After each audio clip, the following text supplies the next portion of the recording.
रसायन को समझने के लिए हमें 2 चैप्टर्स एकदम अच्छे से आने चाहिए। पहला तत्वों का वर्गीकरण, तत्वों की प्रॉपर्टी और आवर्त सारणी में उसकी प्रॉपर्टी कैसे वैरी कर रही है। और दूसरा चैप्टर होता है केमिकल बॉन्डिंग। ये 2 चैप्टर्स ही केमिस्ट्री की क्या हार्ट है। इनके बिना हमें केमिस्ट्री नहीं समझ में आ सकती, या इनऑर्गेनिक हो या ऑर्गेनिक हो, फिजिकल भी आ सकती है। क्योंकि हमें तत्वों के बारे में पता नहीं रहेंगे तो हम क्या ही पढ़ पाएंगे केमिस्ट्री के बारे में। तो हमने तत्वों का वर्गीकरण और तत्वों का आवर्त सारणी में कैसे कैसे इनकी आवर्त सारणी में एवोल्यूशन का पढ़ चुके हैं। अब हम पढ़ेंगे रासायनिक बॉन्ड। ये तत्वों का वर्गीकरण ये आप लोग इस वीडियो के डिस्क्रिप्शन बॉक्स में चेक करेंगे तो सारे वीडियो का लिंक मिल जाएगा। आप लोग जो लोग नहीं पढ़े हैं वो लोग पढ़ सकते हैं। आज हम पढ़ेंगे केमिकल बॉन्डिंग, रासायनिक बंध। देखिए रासायनिक बंध, रसायन से तो हो गया। रसायन के अंतर्गत हम एटम्स एंड मॉलिक्यूल्स के बारे में अध्ययन करते हैं एवं उनके परिवर्तन का अध्ययन करते हैं। अब ये है रासायनिक बॉन्ड, मतलब रासायनिक बंध। तो रासायनिक यानी अणुओं और परमाणुओं के बीच कोई एक बंध होता है। क्योंकि कोई भी पदार्थ है, जैसे हम किसी आयरन की या किसी की रॉड ले लें या ये मार्कर ले लें, तो देखिए ये एटम्स से बना है, ये तो पता है एटम्स और मॉलिक्यूल से बना है। तो वो एटम्स और मॉलिक्यूल्स एक दूसरे से जुड़े हैं तभी तो ये बना है पदार्थ। तो यही होता है रासायनिक बंध, जिनके द्वारा एटम्स एंड मॉलिक्यूल्स जुड़े रहते हैं, वही कहलाता है रासायनिक बंध। तो रासायनिक बंध 2 टाइप के होते हैं। इसे हम पहला इसमें होता है इंटरमॉलिक्यूलर, इंटर एटॉमिक, और दूसरा होता है इंटरमॉलिक्यूलर।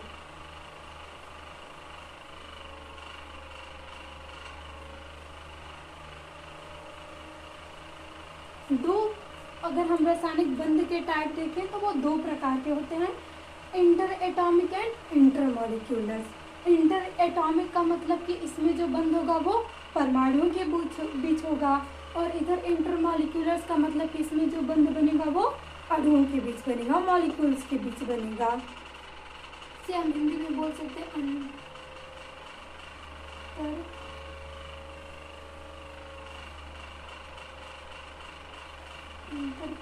परमाणविक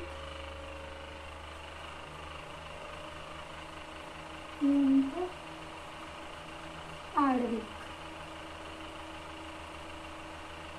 बंध।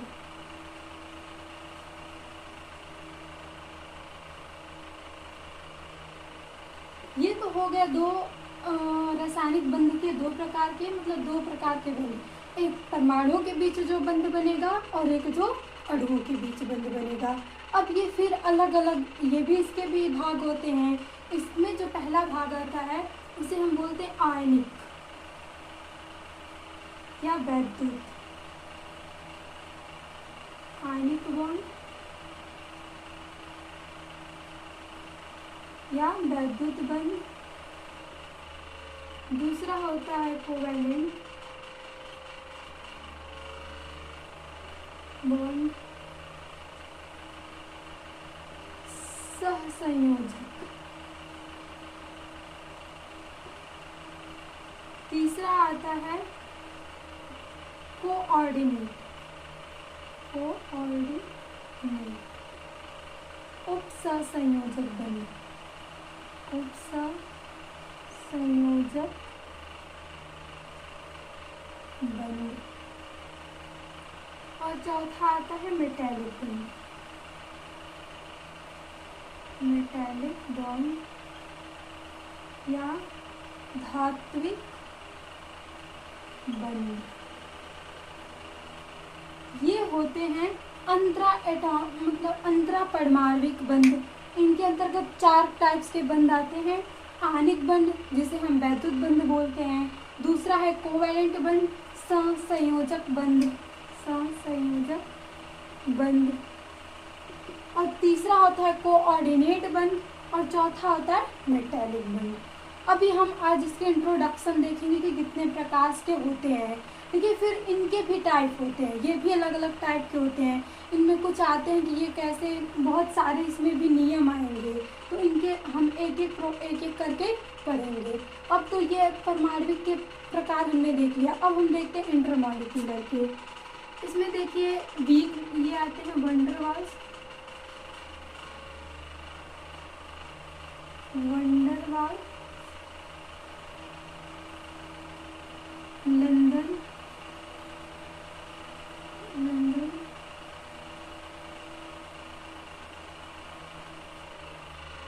फोर्स, हाइड्रोजन बॉम्ब,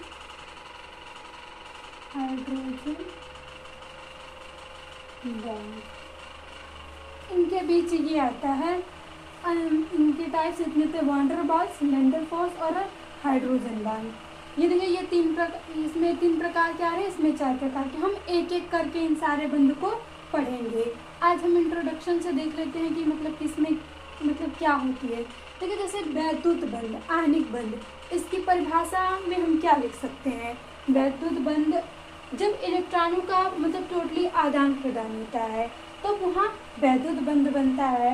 और कोवैलेंट, यहाँ से सहसंयोजक बंद, और सहसंयोजक का मतलब होता है कि साझेदारी द्वारा जो बंद बनता है उसे हम कोवैलेंट कहते हैं।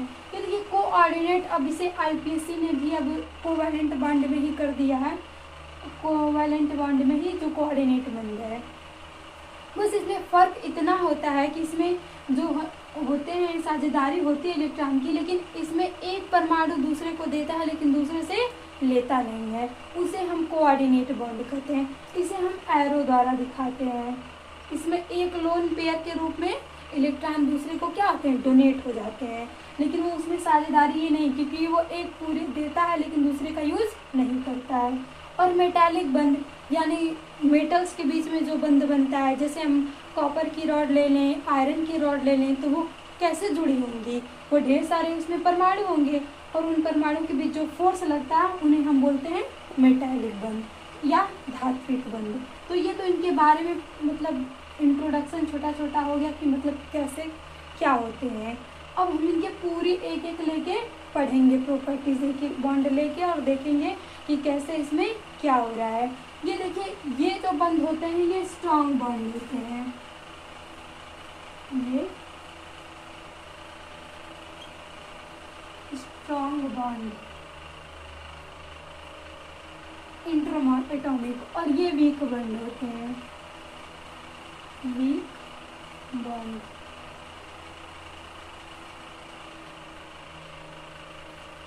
जो इंट्राएटॉमिक होते हैं वो स्ट्रॉन्ग बॉन्ड होते हैं, और जो इंटरमॉलिक्यूलर्स होते हैं वो वीक बॉन्ड होते हैं। इसमें देखिए हाइड्रोजन बॉन्ड आता है, लंदन फोर्स आता है और वंडरफुल्स आता है, वंडरवाल्स आता है। ठीक है, हाइड्रोजन बॉन्ड हाइड्रोजन ही बनाता है, लेकिन हाइड्रोजन किसी से जुड़ना तो चाहिए कि वो किससे जुड़ेगा तो हाइड्रोजन बंध का निर्माण होगा। ये सबसे उच्च ऋण विद्युतीय तत्व जो पाए जाते हैं पूरे पीरियोडिक टेबल में, उनसे जुड़ के हाइड्रोजन आबंध बनाता है। और हमने तत्वों के वर्गीकरण में देखा था कि कौन से तत्व हैं जो सबसे ज़्यादा ऋण विद्युतीय तत्व हैं। वो होता है fluorine, FON, fluorine, oxygen and nitrogen. जब भी हाइड्रोजन जब इनसे जुड़ता है तब वो हाइड्रोजन बॉन्ड का निर्माण करता है। और फिर इसमें हम देखेंगे कि मतलब ये कैसे बन रहा है। लेकिन यहाँ से FON, फ्लोरीन और ऑक्सीजन और नाइट्रोजन के साथ जब भी हाइड्रोजन जुड़ेगा तो वहाँ कौन सा बंध बनेगा, हाइड्रोजन बंध। तो ये पूरी हो गई इसके रासायनिक बंध के बारे में। ये 2 टाइप्स के होते हैं और ये इनके प्रकार हैं। अब इन्हीं प्रकारों को लेके हम एक एक बहुत सारे रूल्स आएंगे देखेंगे।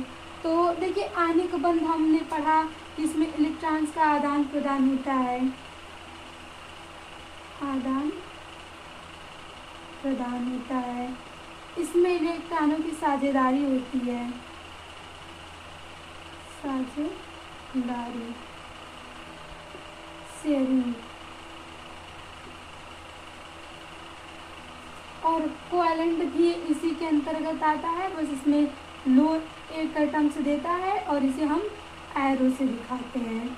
और मेटालिक बंध ये बनेगा धातुओं के बीच,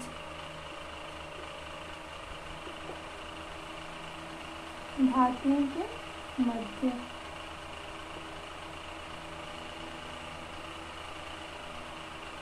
जो धातुओं के मध्य जो बॉन्ड होता है उसे हम मेटालिक बॉन्ड करते हैं। कोई भी धातु है तो वो एटम्स से ही बनी होंगी। जैसे आयरन ले लें तो उसका परमाणु, उसमें कितने एटम्स होंगे? उसका परमाणु क्रमांक होता है 26। तो जब हम उसमें 26 एटम्स जुड़े होंगे तो वही उसमें कौन सा बंध होता है? धात्विक बंध। तो अब हम देखते हैं, एक एक करके इनकी प्रॉपर्टीज देखते जाएंगे। देखिए उसके पहले एक आती है लुईस संरचना। ये बॉन्ड तो हम पढ़ेंगे, लेकिन हमें इस बॉन्ड में एक लुईस संरचना, जो एक लुईस साइंटिस्ट थे, उन्होंने एक संरचना बनाई तत्वों को मतलब पता करने के लिए, वो कैसे बन रहा है उसकी संरचना। तो हम लुईस संरचना के बारे में देख लेते हैं, फिर उसके बाद हम एक एक बॉन्ड लेके देखेंगे।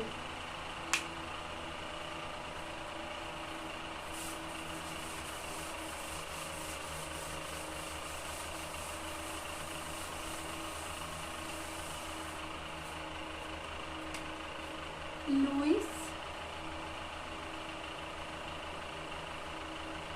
संरचना तो बोलते हैं Lewis dot structure. Lewis dot structure या लुईस संरचना। लुईस एक साइंटिस्ट का नाम है, साइंटिस्ट नेम।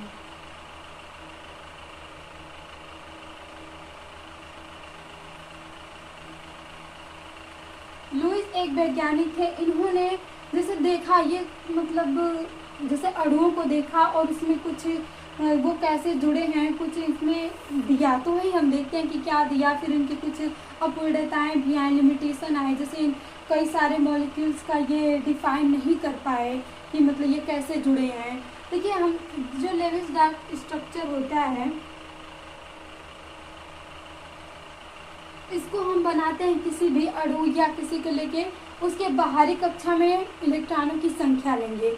हमने जब इलेक्ट्रॉनिक विन्यास किया, इलेक्ट्रॉनिक विन्यास करने के बाद हमें बाहरी कक्षा में जो इलेक्ट्रॉन्स मिल रहे थे, तो हम सारे तत्वों के वर्गीकरण में पढ़ लें कि तत्व कैसे इलेक्ट्रॉनिक विन्यास होता है। हम आफ निष्कल के आधार पर करते हैं और उस आधार पे तत्वों के एक एक तत्व के बाहरी कक्षा में इलेक्ट्रॉनों की संख्या मिलती है, और फिर उस संख्या से हम पता करते हैं कि इसकी बैलेंस कितनी है। जैसे हम लेविस डॉट स्ट्रक्चर हमें CO2 का बनाना है। देखिए इसके कुछ रूल्स होते हैं। जैसे लेविस डॉट स्ट्रक्चर हमें बनाना है CO2 का, तो हम इसकी संरचना ऐसे भी तो बना सकते हैं, ऐसे बनाएं, लेकिन ये गलत है। लुईस ने बताया कि जो कम ऋण विद्युतीय तत्व होगा ना, वो हमेशा बीच में होगा, यानी मध्य में होगा। तो इनका जो पहला पॉइंट था, उन्होंने कहा कि जो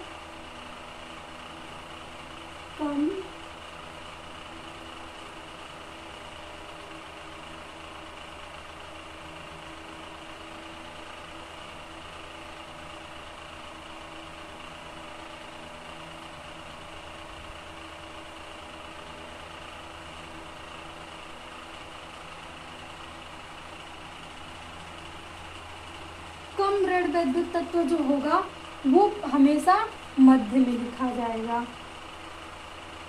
मध्य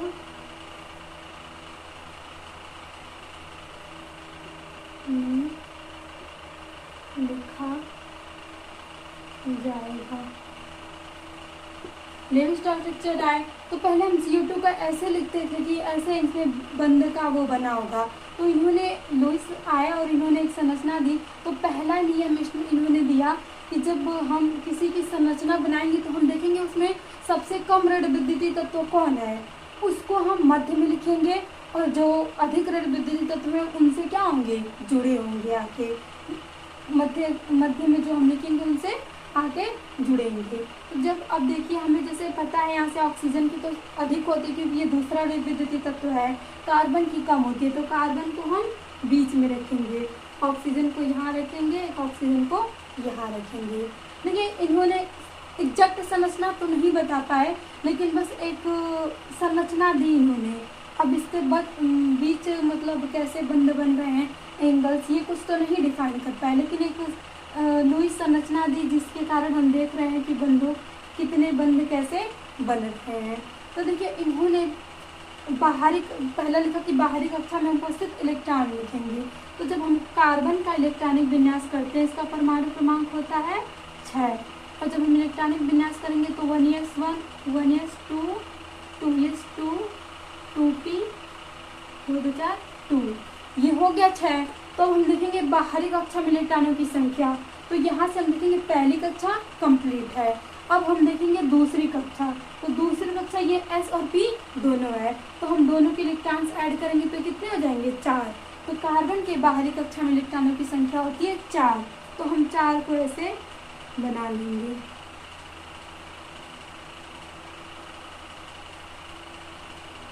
ये 4 इसके हो गए।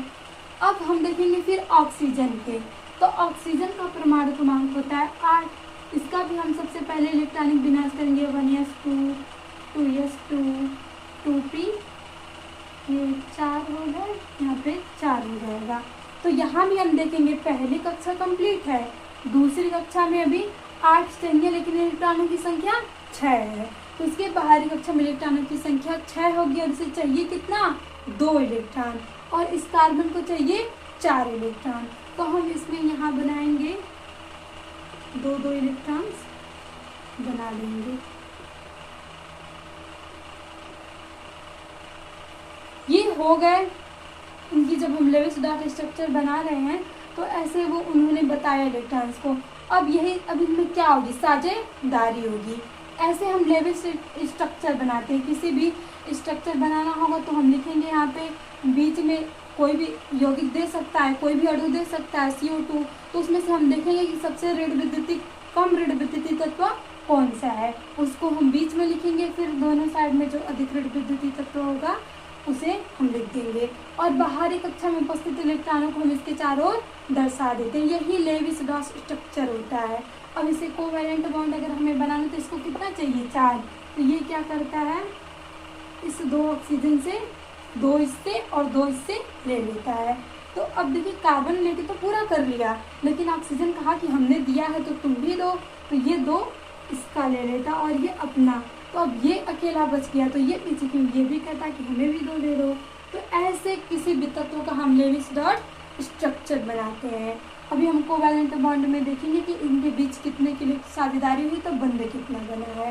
तो यहाँ से हम बता सकते हैं कि 2 इलेक्ट्रॉन की हुई है, तो इसमें इस टाइप के बंध बनते हैं, और ये CO2 ऐसे जुड़ा होता है, तो वो हम कोवैलेंट बॉन्ड में देखेंगे। ऐसे लेविस डॉट स्ट्रक्चर बनता है। हम किसी भी अणु का ऐसे लेविस डॉट स्ट्रक्चर बना सकते हैं।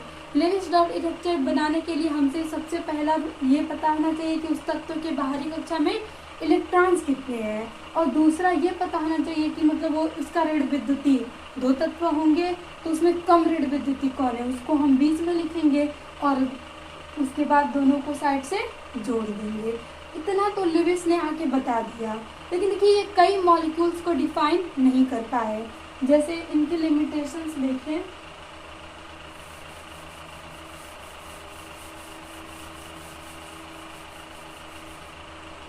लेविस डॉट स्ट्रक्चर की अपूर्णताएं,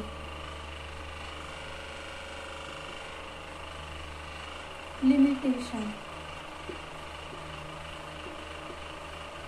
अब देखिए उस टाइम में सभी ना सब खोज में लगे हुए थे, हर एक साइंटिस्ट, तो जो आ रहा था कुछ ना कुछ नए दे रहा था एक, लेकिन फिर जब और भी कुछ आगे स्टडी हो रही थी, दूसरा कोई आ जा रहा था तो वो कुछ और मतलब आगे बता दे रहे थे, तो उस साइंटिस्ट की कुछ अपूर्णताएं निकल जाती थी, जिससे उन्होंने कुछ तत्वों को डिफाइन नहीं किया।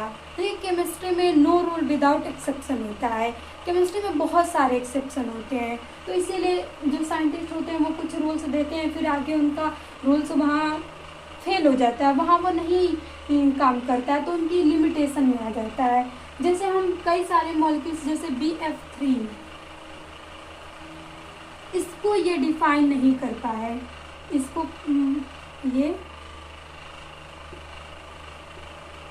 परिभाषित या इसकी संरचना नहीं बना पाए।